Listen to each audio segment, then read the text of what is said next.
complete this section. I have to pull it up on the screen here for a moment.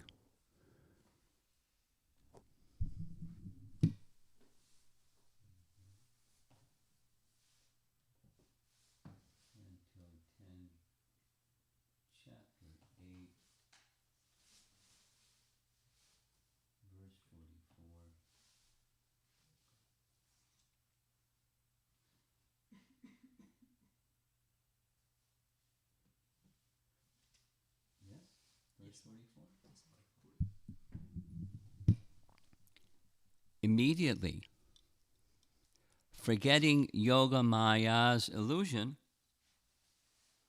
that Krishna had shown, the universal form within his mouth, Mother Yashoda took her son on her lap as before, feeling increased affection in her heart for her transcendental child. Prabhupada's purport. Mother Yashoda regarded the vision of the universal form within Krishna's mouth as an arrangement of Yogamaya like a dream. As one forgets everything after a dream, Mother Yashoda immediately forgot the entire incident.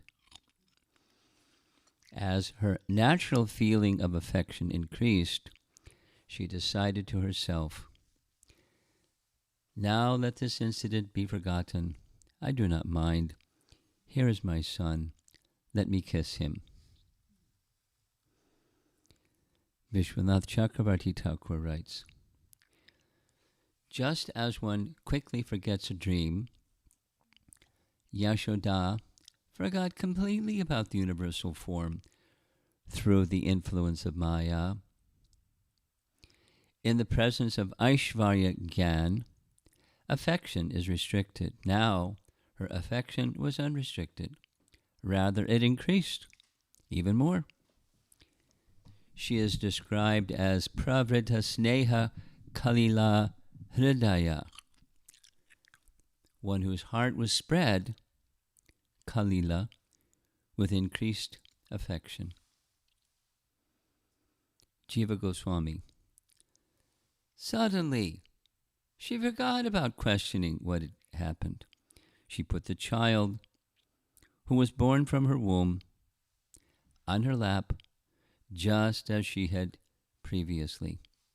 As previously, her heart had the strongest affection.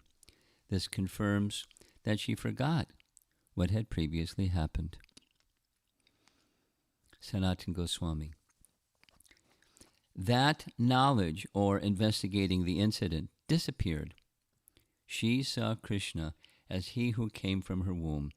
This was a cause of increased affection, a sign of the knowledge disappearing.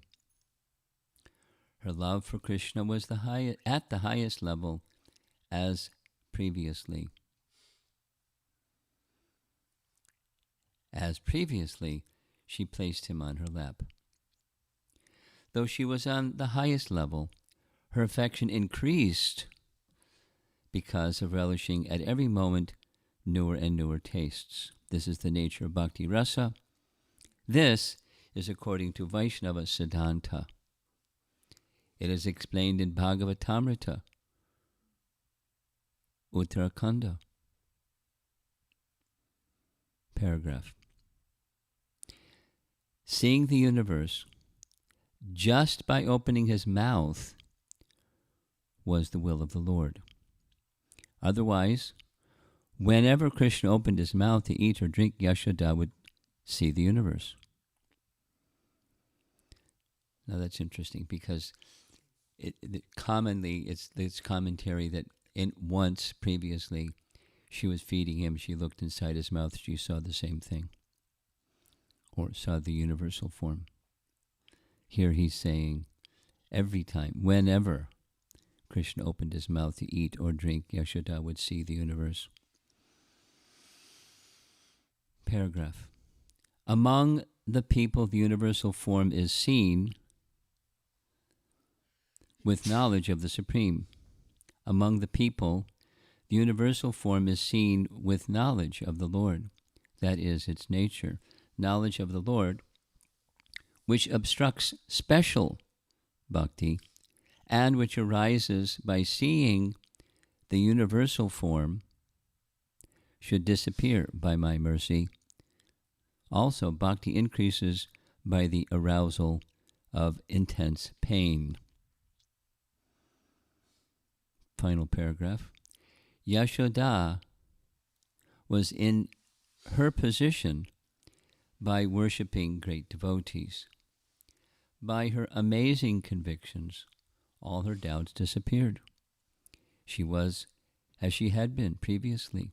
This indicates that she had developed very firm affection. This knowledge of Krishna as the Lord vanished. Let the memory of the universal form remain. It is not harmful.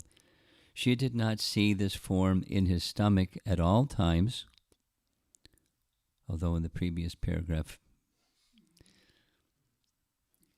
seems to say otherwise. She did not see this form in his stomach at all times because of the Shakti which covers his lordly aspect. Previously, he derived special happiness from the caresses of his mother, and now he had given her pain by this vision caused by his fear of his eating dirt, not her fear. Anyway, maybe that's a mistake. It was not shown by the Lord as the most excellent feature. Some devotees think that the infant pastimes, plural, of the Lord arise from his Kriya Shakti, not his Gyan Shakti, which gives knowledge of his powers. Kriya Shakti. What's Kriya Shakti? His Shakti of activity. One could say Leela Shakti, but it says here Kriya Shakti.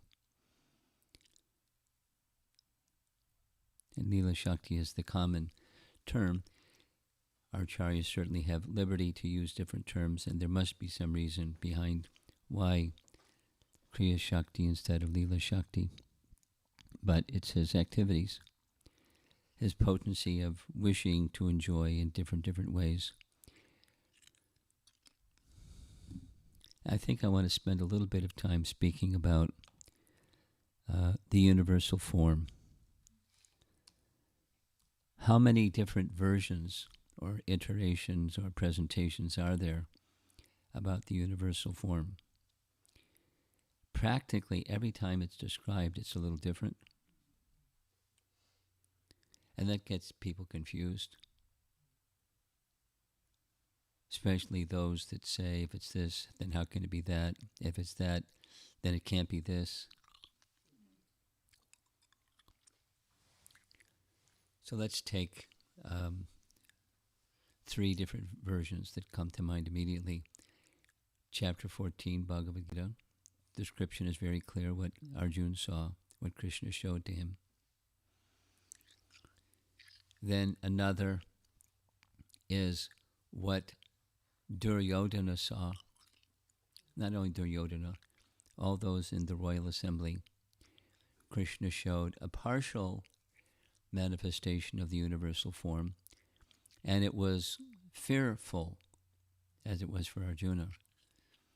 Or at least like, whoa, let's not get involved in trying to harm, because the plan was to harm Krishna, kill Krishna or arrest Krishna or harm Krishna. And that was Duryodhana's plan. He left the assembly, he got together with his buddies. They came back into the assembly with the plan. At the right moment, they would jump on Krishna and let him have it. So omniscient Krishna knew, and when they started to jump, he didn't harm them. He just showed a partial universal form. And the description of that partial universal form is identified. It's not the same. Then here's another second canto, chapter 1. The description in second canto, chapter 1 is the universal form, and that description is different than both of those. And people ask, what's going on? And now, Virat Rupa, same Sanskrit, is being used, what she saw. And she saw everything. She saw everything, including seeing herself looking inside Krishna's mouth, inside Krishna's mouth. She saw everything. Everything. How can you see everything? Because you're in one spot. How can you see everything? By Krishna's potency, he can enable one to see what otherwise one cannot see. So how can one see anything? By Krishna's enablement. So if for those who are puzzled, one very simple explanation is there are different angles of vision of the same thing. It's common. Different persons will look at the same thing from a different angle of vision and see it differently. So that universal form has multiple features and facets, no problem. And being described in one place this way, another place that way, indicating how Shukadeva Goswami, for example, chapter 1 of Canto 2, how he wants Maharaj Parikshit to envision the universal form.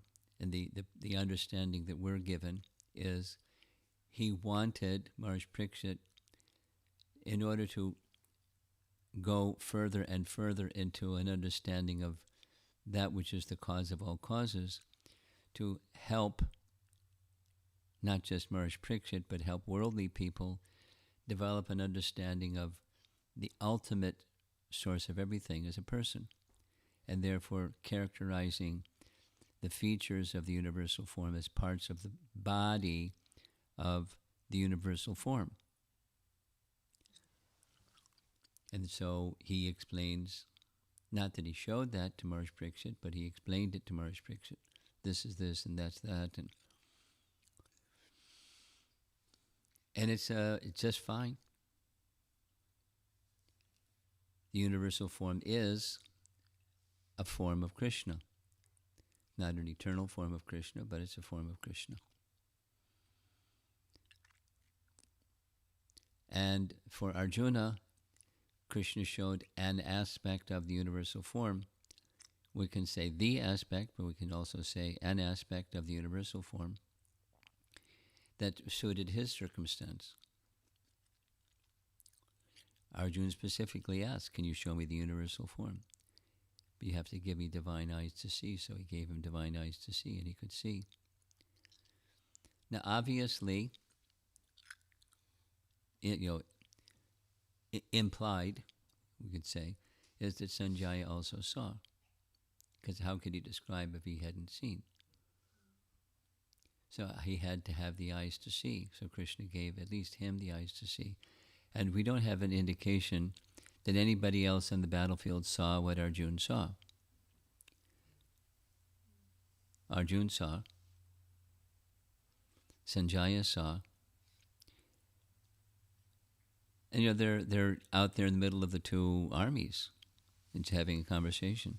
So revealing of the universal form can be exclusive to the recipient. Krishna can do that.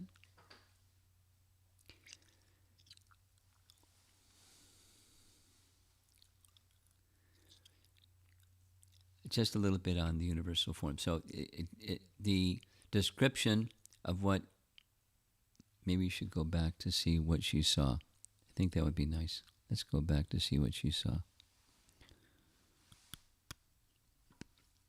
How do we do that?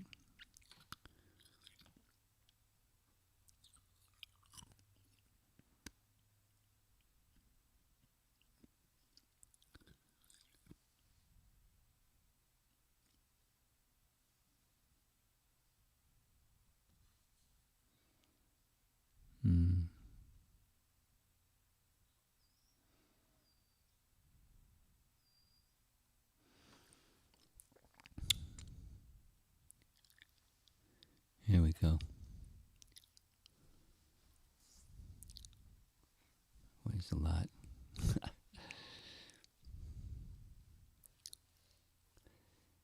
When Krishna opened his mouth wide,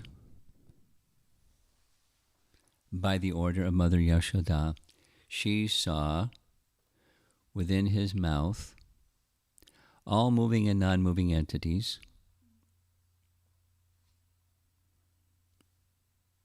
outer space, and all directions, along with mountains, islands, oceans, the surface of the earth, the blowing wind, fire, the moon, and the stars.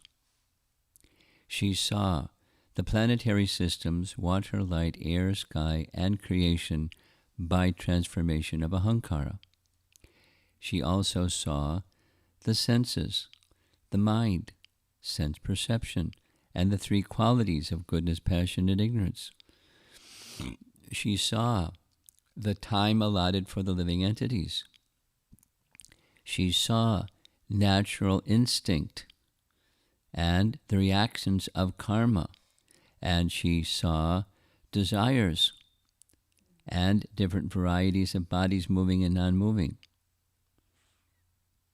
Seeing all these aspects of the cosmic manifestation, along with herself and Vrindavan Dham, she became doubtful and fearful of her son's nature.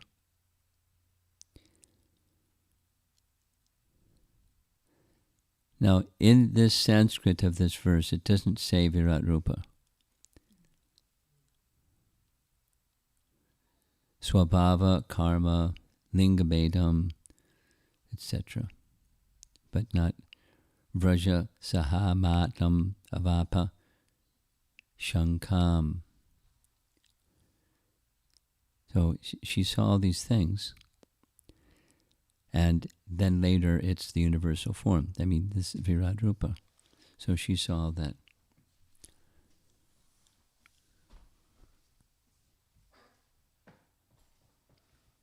I'm going to read Vishwanath's commentary. According to Brahma's prayers, she saw the universe not in Krishna's mouth, but in his belly.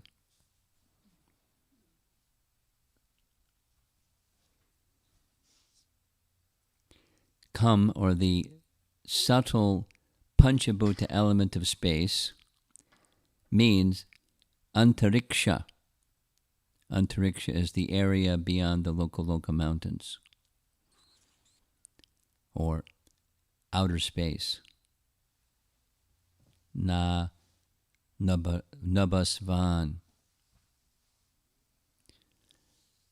Sadri refers to the whole earth, along with its mountains, islands, and oceans.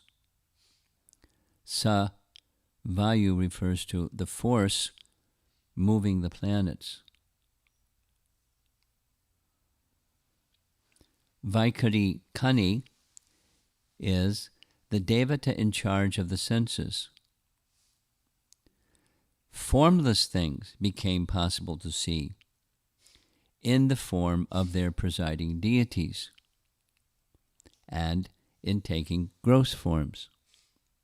At the same time, she saw the jiva, kala, which agitates the gunas, swabhava, the cause of transformation, karma, the cause of birth, and impressions in the form of desire, ashaya.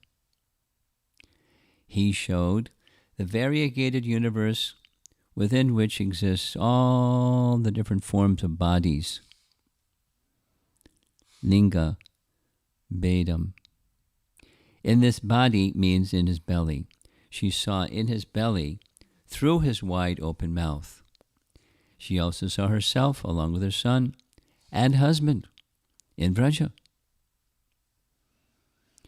By the words of Brahma, found in chapter 14, it is understood that this vision was of this particular universe. Simultaneously, the universe was inside his belly and outside by the power of inconceivable Yogamaya. showing himself in the universe and pervading the universe, he showed both his limitedness and unlimitedness. The vision of the Lord in the universe and the universe in the Lord, meant for the reverential devotees, was shown to Yashoda, whose lotus feet are touched by the heads of the Madhurya devotees. Seeing this, she began to worry about her son.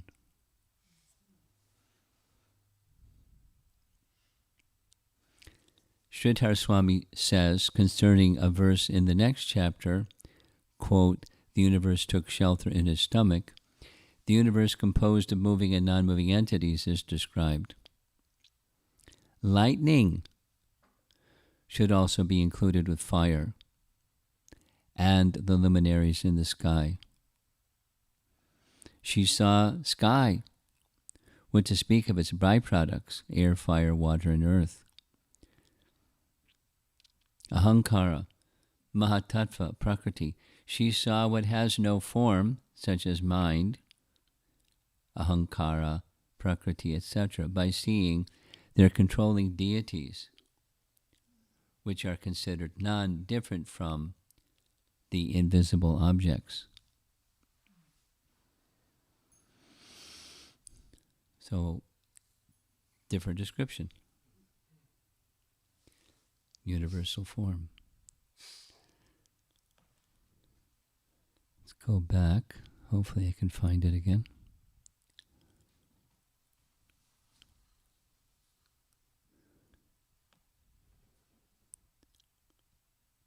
Okay. We'll go to text 45 and we'll end there.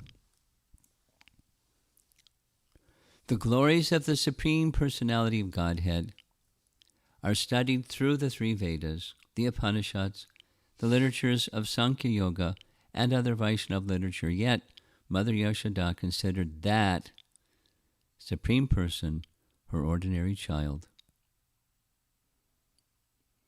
Purport. Prabhupada's purport. As stated in Bhagavad Gita 15:15, by the Supreme Personality of Godhead Krishna, the purpose of studying the Vedas is to understand Him. Vedaishtasayar Vair Aham Eva Vedyaha. Sri Chaitanya Mahaprabhu explained to Sanatana Goswami that there are three purposes of the Vedas. One is to understand our relationship with Krishna Sambandha. Another is to act according to that relationship, Abhideya. And the third is to reach the ultimate goal, Prayojana. The word Prayojana means, quote, necessities. And the ultimate necessity is explained by Sri Chaitanya Mahaprabhu, Prema Pumarta Mahan. The greatest necessity for a human being is the achievement of love for the Supreme Personality of Godhead.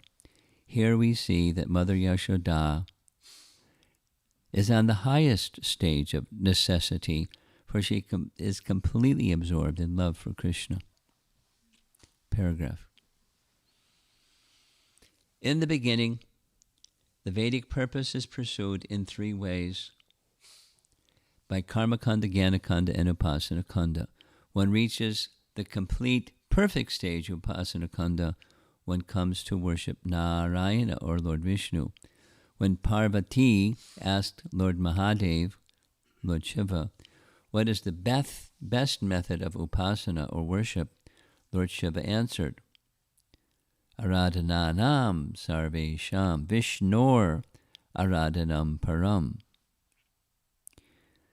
Vishnu Pasana or Vishnu Aradhana, worship of Lord Vishnu, is the highest stage of perfection, as realized by Devaki. But here, Mother Yashoda performs no Pasana, for she has developed transcendental ecstatic love for Krishna. Therefore, her position is better than that of Devaki. In order to show this, Srila Vyasadeva enunciates this verse, Traya chopashanadibi, etc. That's this verse. And finally, when a human being enters into the study of the Vedas to obtain vidya, knowledge, he begins to take part in human civilization.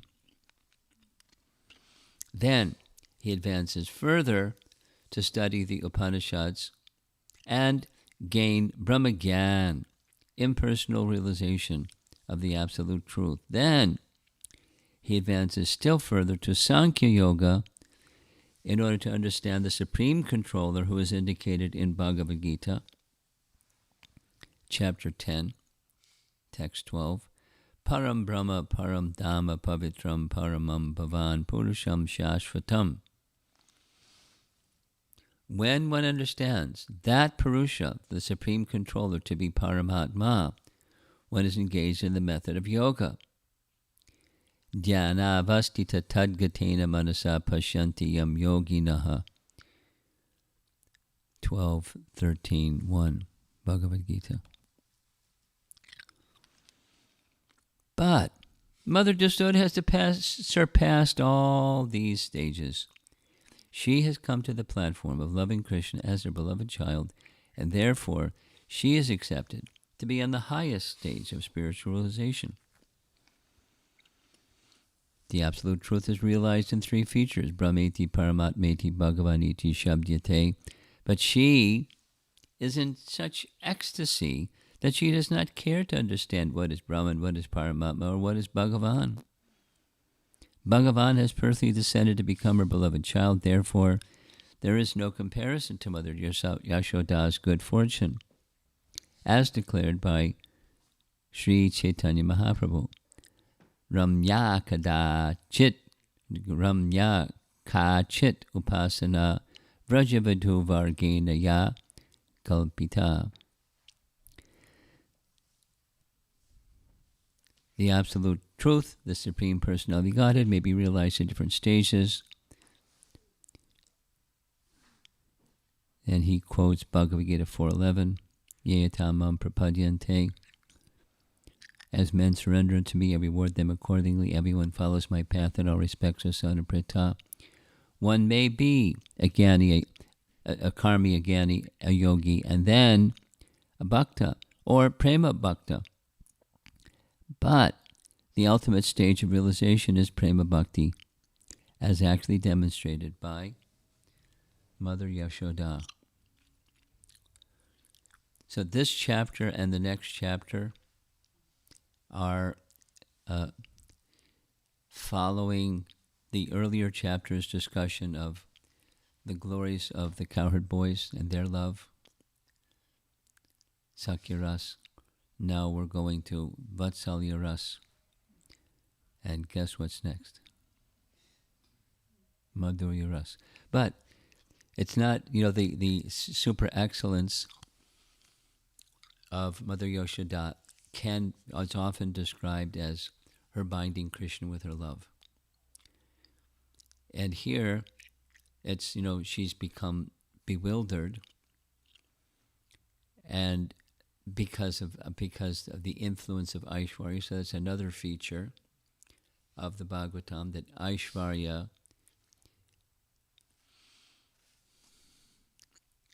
diminishes Madhurya, or the intimacy of the love of the residents of Vrindavan. So when they see, they revert to Madhurya, or the sweetness of parental affection, and in a spontaneous way. That's Rupa Goswami unpacks rasa in that way, and the Bhagavatam is teaching rasa just by the example of these great personalities. How can we say great personalities? Just, these eternal associates of Krishna.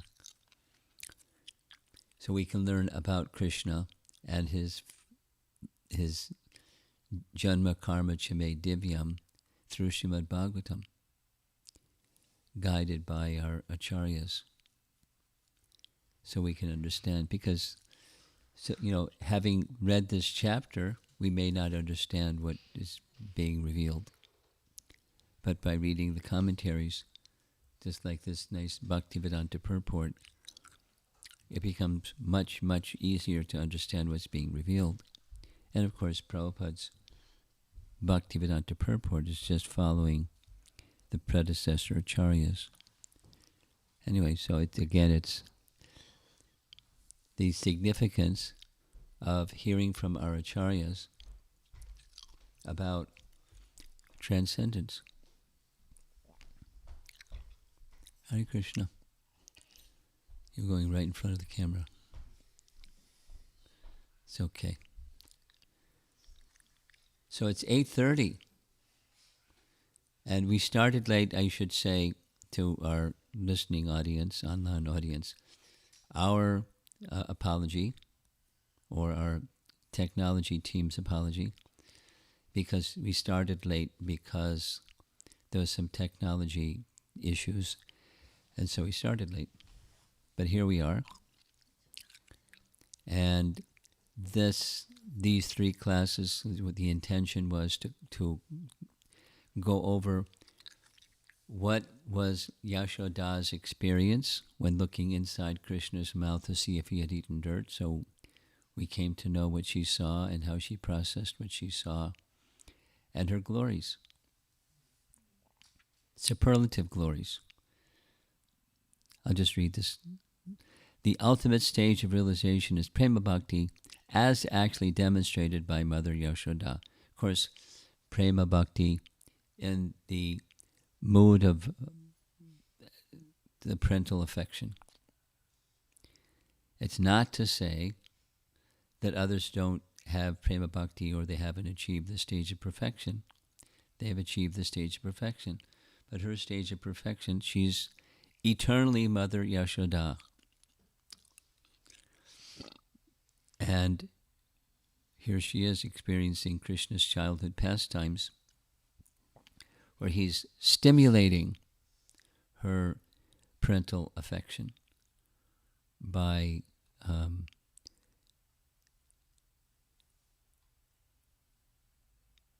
revealing his divinity, then withdrawing that display of his divinity, the universal form within his belly, the vision was withdrawn, giving her an opportunity to restore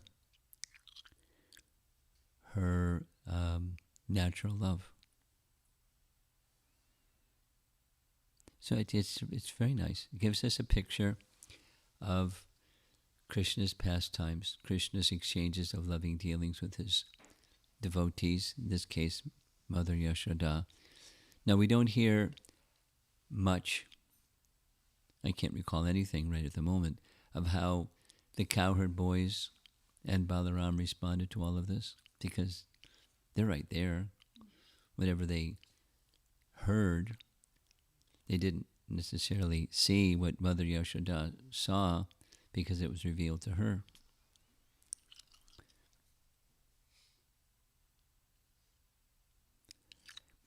There must have been some impact, we can assume. Just details, and details are not always revealed in 18,000 verses. And there's other details that are indicated elsewhere. Like, for example, like yesterday evening, many of the things that we've been speaking about have their origin in the Kartik Mahatmya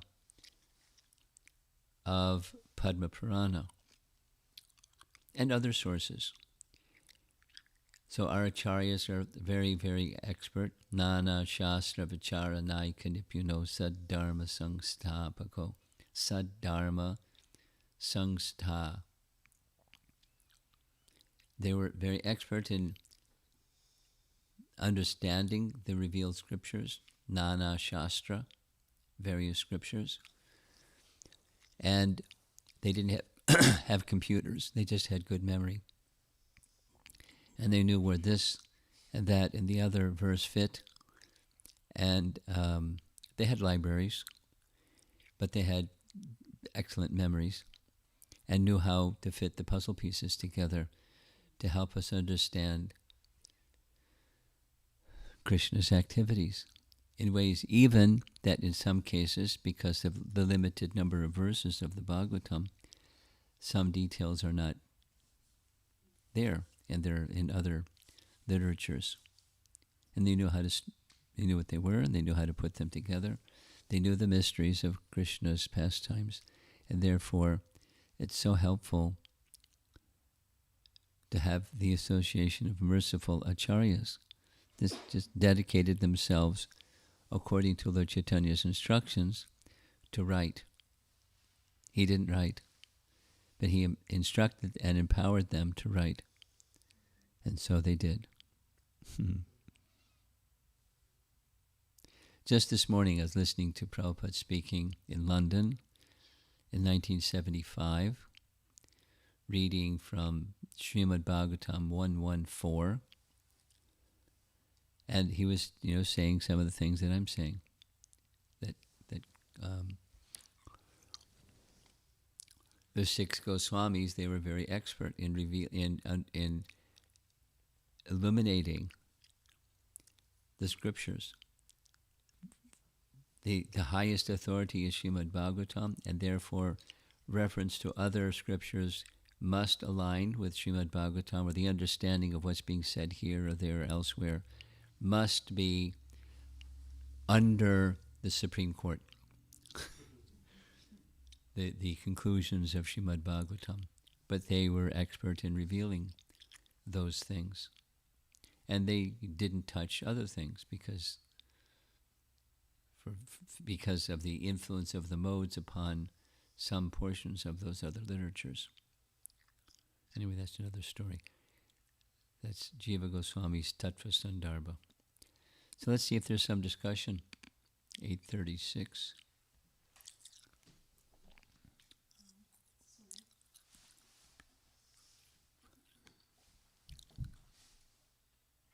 Hare Krishna.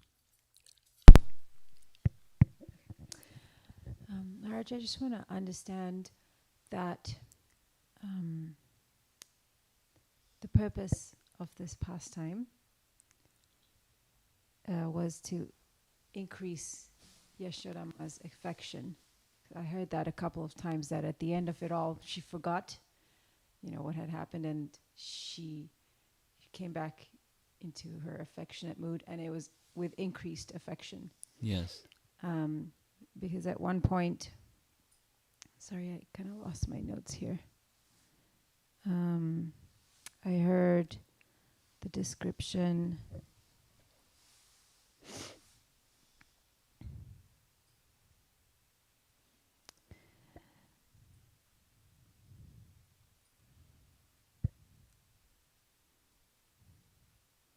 I can't find where I wrote it, but it was just, I was just trying to understand that what was the purpose of her going through this, doubtful, fearful, and then all of a sudden it's gone and it's back to increased affection. It just seems really amazing, and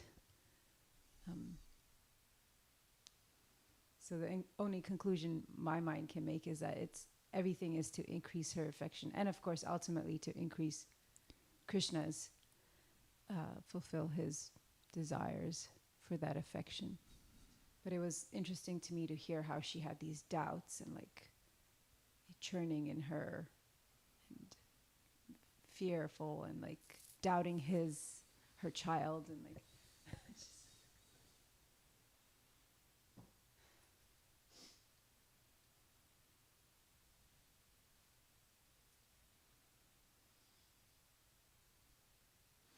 I'll just read here. Sanatana Goswami writes, knowledge or investigating the incident disappeared. She saw Krishna as he who came from her womb. This was a cause of increased affection. It's not just the event, but it's the return to her natural affection was the cause. Now, elsewhere it said, I'm searching, can't find, there are some things that are prompts for increased affection, and one of them is danger or fear.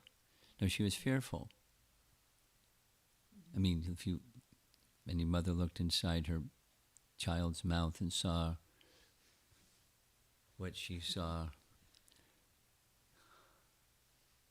So the fearfulness was part of, according to the Acharya's comments here, an opportunity for her to become even more intense in her natural affection as mother. But it was the main feature is her natural affection as mother. Because, for example, we might experience something fearful and for a moment call out to Krishna for help. But in the next moment or shortly thereafter, business as usual. For her business as usual was motherly affection for Krishna in a most intense way, or pure and strong way. Thus, her relationship with Krishna. Yeah.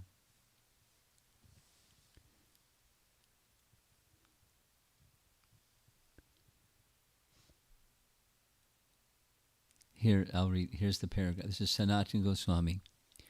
Among the people, the universal form is seen with knowledge of the Lord.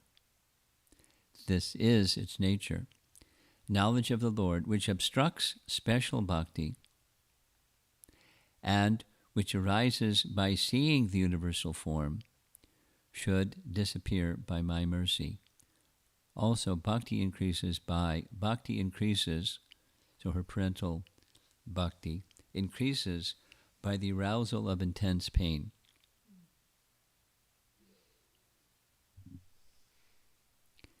So, you have something else?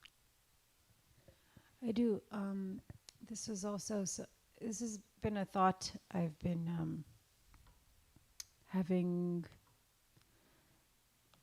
after reading the Gita earlier this year. I read it again with some devotees, and I'm just realizing that, I see these different personalities as Nitya Siddha, and their eternal associates, like Arjun and Mother Yashoda, they're eternal associates of Krishna. And I always had this impression in my mind that, they're perfected beings, so anything that they exhibit that is a lesson for me, for example, Arjun, the whole Gita, Arjun asks lots of questions that are like, that didn't seem like Arjun as a Nitya Siddha would want to ask that, but it's a lesson for me. However, at the same time, what I'm coming to realize and understand is that the relationship of the eternal associates, although it's perfect, it's ever increasing as well. It's dynamic as well and growing. So when I see or hear that Yashoda Ma is having this experience, or let's take Arjun for example, he's having this experience on the battlefield and it's teaching me a lot of lessons. At the same time, it doesn't mean that he's not deepening his relationship with Krishna on that battlefield. Like, although it's like a lot of lessons for me to learn, but they're having a relationship. Yes. It's not just a stage act just for us to learn. So that was it's something new for me to, I'm just starting to think in those ways, and I'm not really sure what it means, aside from the fact that they're not just, being a perfected being doesn't mean a stagnant relationship. It's always deepening. It's always deepening. It's an observation, kind of you're asking how to understand that better, that it's always deepening. I'd like to add that Krishna is engaging Arjuna and Mother Yashoda to show some aspects of the eternal associates and their position of love, in that they can take whatever position Krishna wants them to take, even if they don't understand that Krishna is arranging for them to take that position. Like take the position of becoming bewildered. Arjuna, or Yasoda becoming bewildered. That the instruction, there's multiple instructions available to us through those associates. But so they're the important for us. Your point is that the relationship is ever increasing. My point is, even when the waves of the river may rise and the waves of the river may subside, there may be a crest in the wave, there may be so many movements of waves in the river, but it's all part of the river, of the flow of relationships. So that it's that, and so with that in mind, that picture of rasa in mind, then pure devotees can be engaged however Krishna wants to engage them for his purposes. And many purposes. His happiness, their happiness, increasing their bhakti, increasing their attachment for him, and so forth, at teaching us and so forth. But it's the nature of, back to your point, the nature of the stage of perfection is it's not static. Prabhupada's, the alternative to static is not just dynamic, but he says it's ecstatic. And the ecstasies are newer and newer and thus ever increasing. Not stagnant or static, but ecstatic. And different things are happening because it stimulates their ecstasy. Is exactly what's happening here with Yasoda. And who can say with the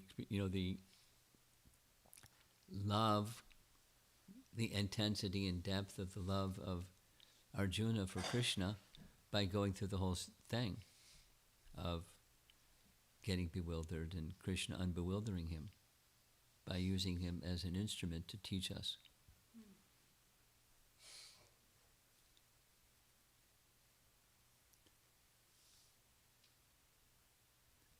It can happen in our lives. It's one of the ways that I process this is, supposing, like your question yesterday evening about getting bewildered by circumstances and not having a clear idea what's going on and what to do about what's going on, and those are good.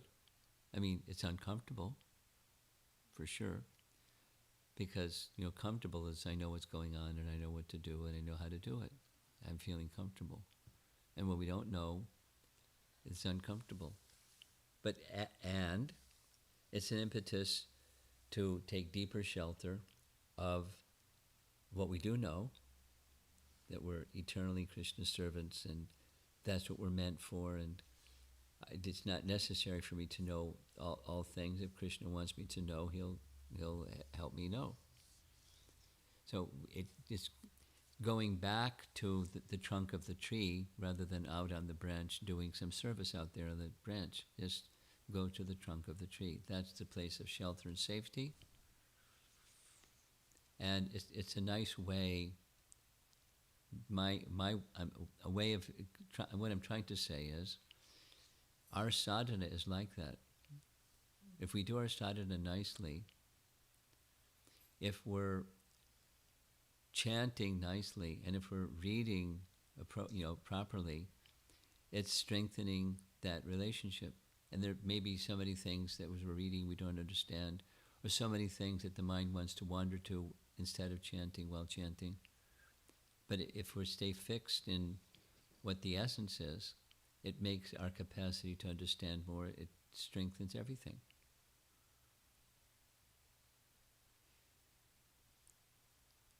And then so the essence is the essence, and the other things are part of, they flow from the essence, but the essence is the essence.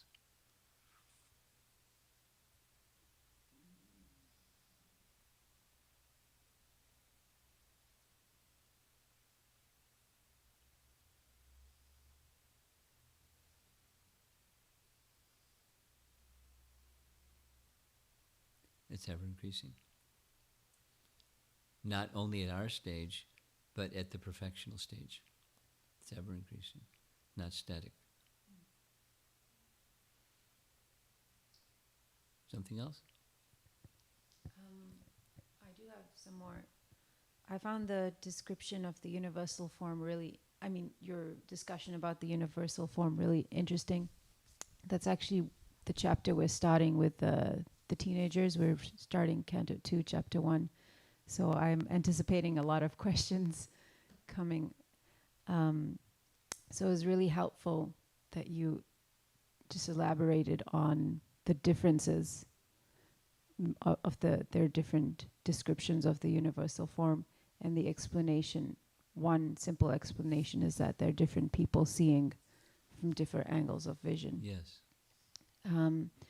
I did, when you went back and read that description of Mother Yashoda, what she saw, I was really wondering, what does it even look like to like see what does you saw. natural instinct look like, and like different things.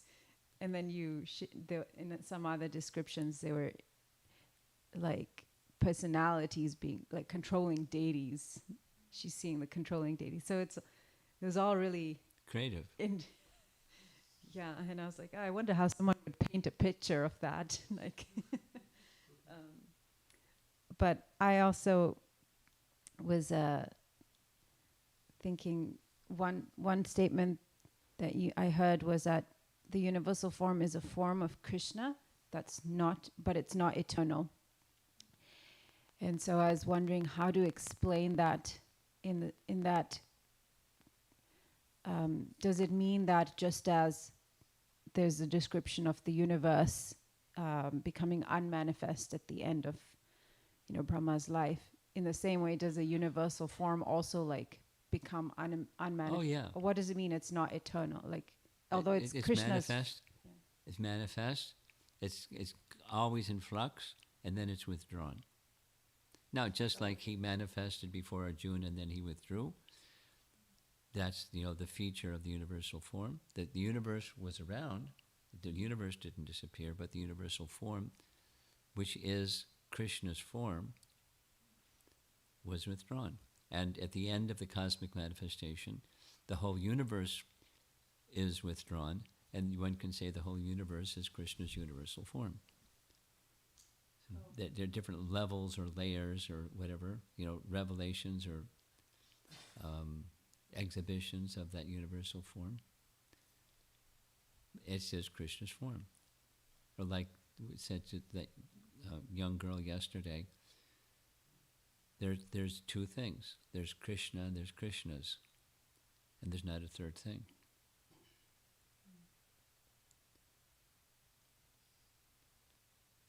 Now, as you were speaking, I wanted to comment on something.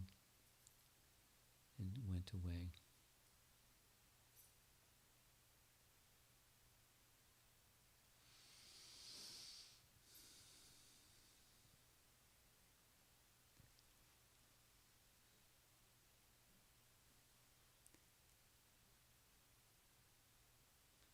I should have interrupted you. I could try to repeat myself. Just touch on the points again. I mentioned the different descriptions that you read and the controlling deities and how do you see natural instinct. Okay, that's it. Okay. There are other places where the same is described. One example is what Brahma showed, what Krishna showed to Brahma at the time that the cowherd boys were Krishna, and then forms of Narayan, and then not only the forms of Narayan, but all these entities, including the subtle ones, and those entities personified. For every Narayana.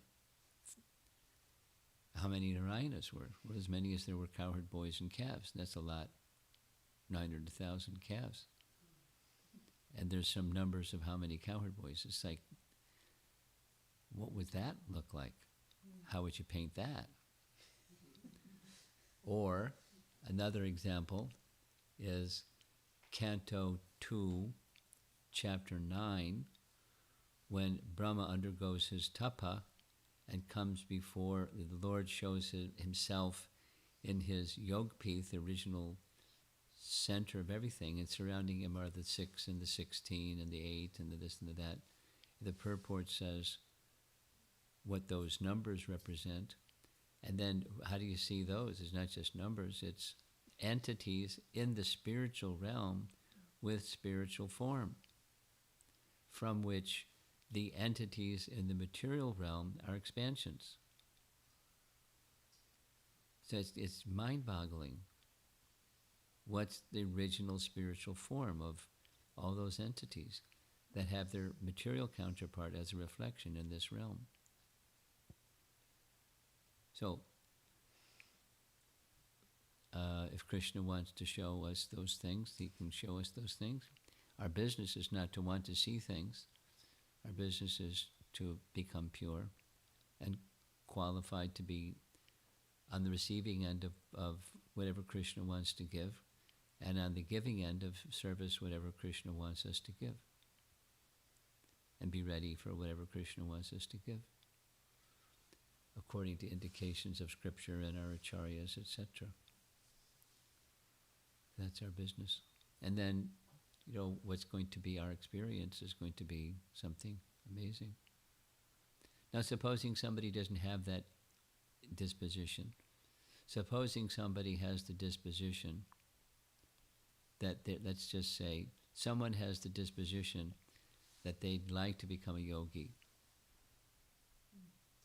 In this sequence Prabhupada is describing to the devotees in Caracas, the mystic powers that exist. It's a list that I've never heard before. But, and someone may be fascinated by this mystic power, that mystic power, the other mystic power. Like the one that we know is Kardamoni manifested a whole city that flew around with mountains and lakes and parks and palaces and a whole city. And he and his wife went and flew around the universe.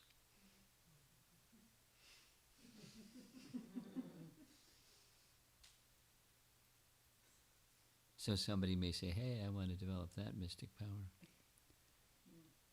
But those are material and they're temporary. They're based on the principle of mysticism is it's just manipulation of subtle material laws somehow. But it's temporary.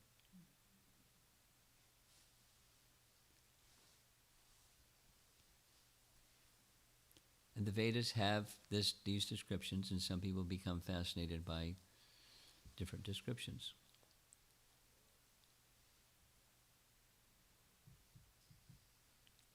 Anything else? Yes?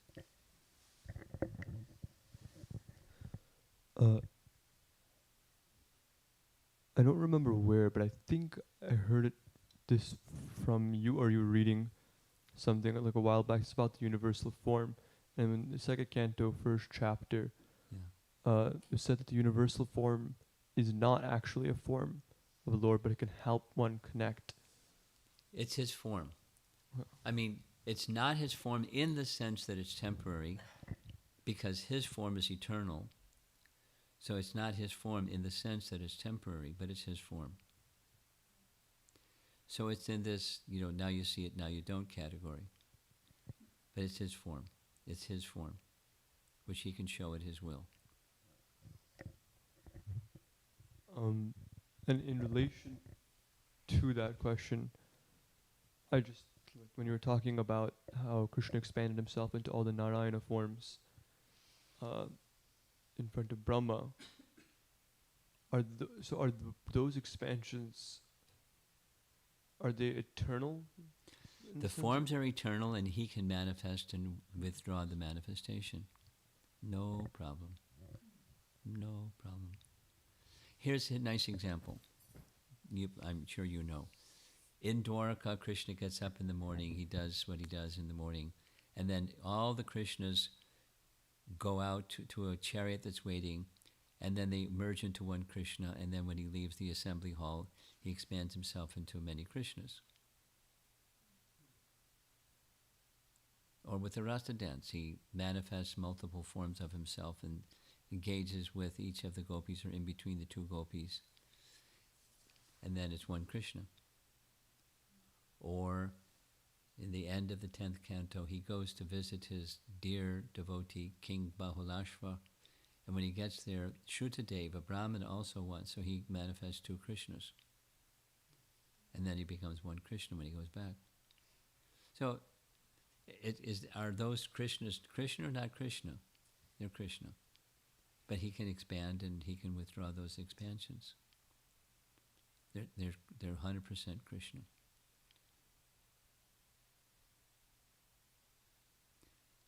How does he do it? He has unlimited potencies, and that's how he does it. It's same as we said yesterday evening, Eko Bahusham, the Vedic aphorism. The one becomes many, and the many becomes one. So the many is one, and the one is many. Double talk. But, it's the inconceivable potency of the source of everything. No problem. No, for the material mind, it's a problem. It's inconsistent, it's contradictory, it's puzzling, it doesn't work. You people are silly.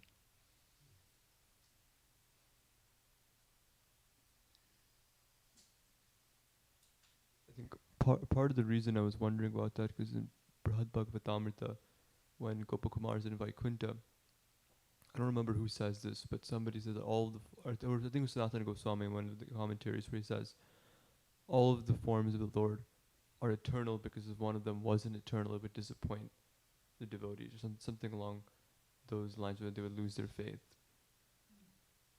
You said it real fast. Oh, sorry. I didn't catch it. So I think it was in the portion of Brihad Bhagavatamrita Where he's in Vaikuntha. Yeah, and I think in one of the commentaries, Sanatana Goswami. I think you should find what you're thinking, okay, and then we can talk about it. But say the point as best you can remember it. Just say the point.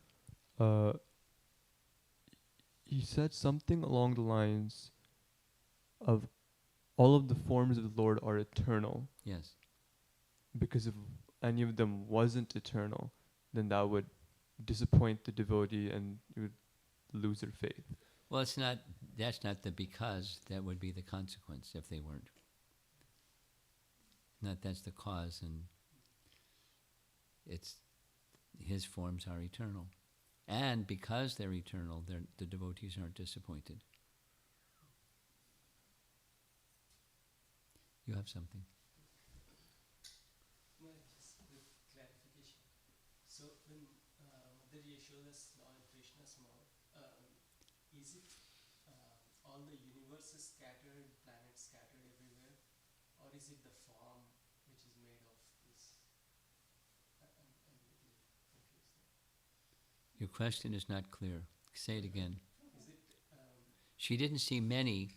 Is it very explicit? Very explicit. She saw this universe. Now, go ahead. I think where I'm confused a bit is are scattered universes everywhere, are they synonymous with universal form, or universal form is something else? So there's a multiple choice. The universal form means A, this universe. B, the universal form means all the universes. Or C, it means something else. That's what you're asking? Yes, Maharaj. Like in Bhagavad Gita, we see a painting where Krishna's universal form with many heads and arms and all. Yes. So is that universal form, or is it all the material universes scattered, planets everywhere? Is that universal form? The answer I touched on during the class. There are different angles of vision, and it's not that if this one's right, then that one's not right. Okay.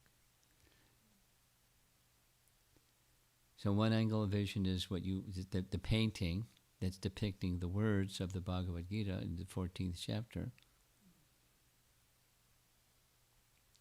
11th chapter. 11th chapter. 11th chapter.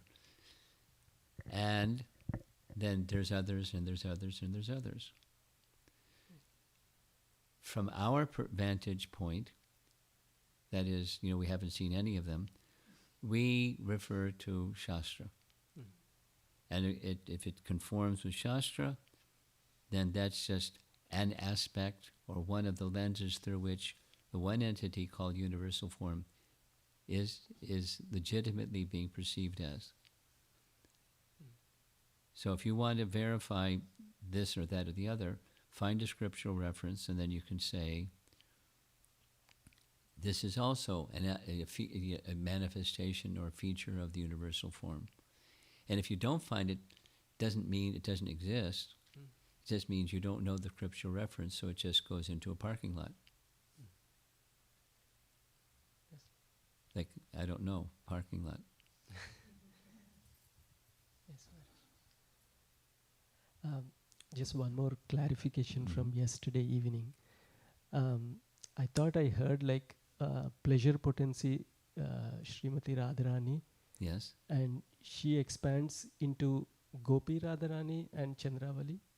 She expands in herself in multiple ways. 1, 2, 3. This is Chaitanya Charitamrita. She expands herself as gopis. All the gopis are expansions of Radharani. 2. The gopis become queens. That's what we were discussing. So that's another one of Radharani's expansions, is the queens. And a third is the associates of the Supreme Lord in Vaikuntha, the goddesses of fortune in Vaikuntha. They're expansions of Radharani.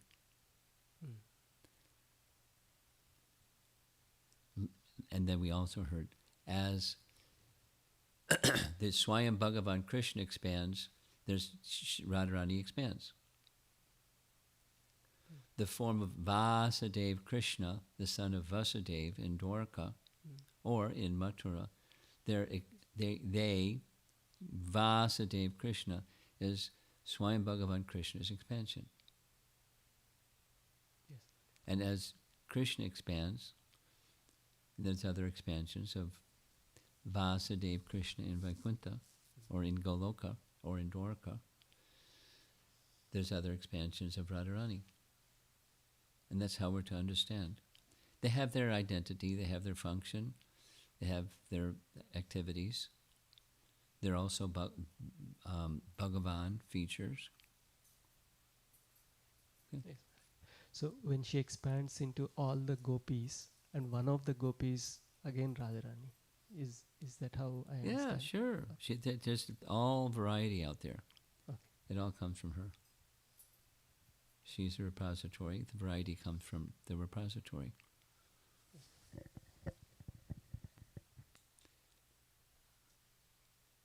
Srila Prabhupada ki jai.